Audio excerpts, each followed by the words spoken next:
আবাদ হলো? কিভাবে আবাদ হলো? ঠিক আছে হয়েছে।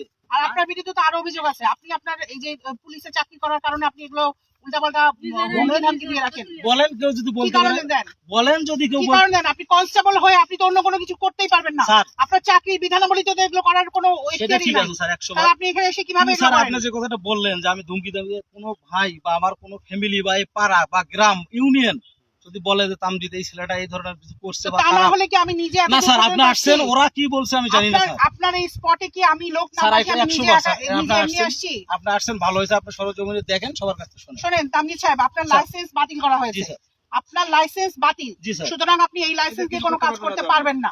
নাম্বার 1। নাম্বার 2, আপনি একজন সরকারি কর্মচারী, সরকারি কর্মচারী হয়ে সরকারি চাকরি করার পরে এই ধরনের কোনো কাজের সাথে সম্পৃক্ত হওয়া যায় না।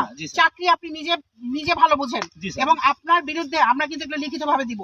আপনার জেলা অফিসে আমরা এগুলো লিখিত ভাবে দিব যে আপনি এই জেলাতে এসে, আপনার চাকরি হচ্ছে দিনাজপুর জেলাতে, আর আপনি গোবিন্দগঞ্জ জেলাতে হরিরামপুর ইউনিয়নে এসে অবৈধভাবে আপনি এই ধরনের জন্মভূমি হলে তো আপনি চাকরিরত অবস্থায় এটা করতে পারেন না, তাহলে চাকরি ছেড়ে দিতে হবে আপনাকে। স্যার আপনি স্যার আপনার কথা ঠিক আছে, আমি বলি সরকারি কর্মচারী সরকারি চাকরির বাইরে এই ধরনের কার্যক্রমের সাথে সম্পৃক্ত থাকতে পারে না।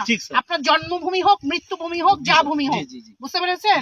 এটা চাকরির বিধানাবলীতে চলে না। আর আপনি যে এই কাজটা করছেন, আপনার তো লাইসেন্সই বাতিল। আপনি কিভাবে করছেন? বাতিল লাইসেন্স দিয়ে আপনি কিভাবে কাজ করেন? স্যার আমার লাইসেন্স যখন আপনার কাছে কিন্তু স্যার আমি গেছিলাম, আপনি বলছেন যে ভাই এটা হলো তোমার নির্দিষ্ট সীমার মধ্যে না, এটা স্থগিত করা আছে, এটা ঠিক করে নিয়ে এসো, আমি আবার ঠিক করে দেবো। আপনি কিন্তু বলছেন, আপনার অফিসে আমি নিজে গেছি। আপনারটাতে বলা আছে দূরত্ব, আপনার দূরত্ব সঠিক নাই, আপনি কি দূরত্ব ঠিক করছেন? না, তারপরে তো এটা তো কোর্টের সিদ্ধান্ত। একটা সেচ দেখা যাচ্ছে, আপনি কিভাবে এখানে পাইপটা নিয়ে গেলেন?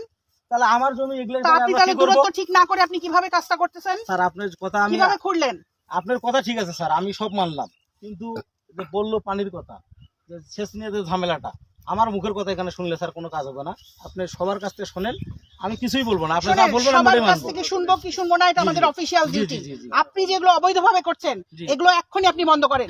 যদি বন্ধ না করেন আমরা আইনানুগ ব্যবস্থা গ্রহণ করব। স্যার অলরেডি কামলা কাজ শুরু করে দিয়েছে, দেখেন ওখান থেকে ভরাট করা শুরু হয়েছে কামলা। আপনি পাইপ উঠান আমার চোখের সামনে এই মুহূর্তে পাইপ উঠান, আপনি আমার চোখের সামনে এই মুহূর্তে পাইপ উঠান। পাইপ উঠবো, তাহলে আমার জমির এগুলা কে কি করে দিবে? কোনটা কে কি করে দিবে? আপনার জমি এখানে চাষ হয় নাই?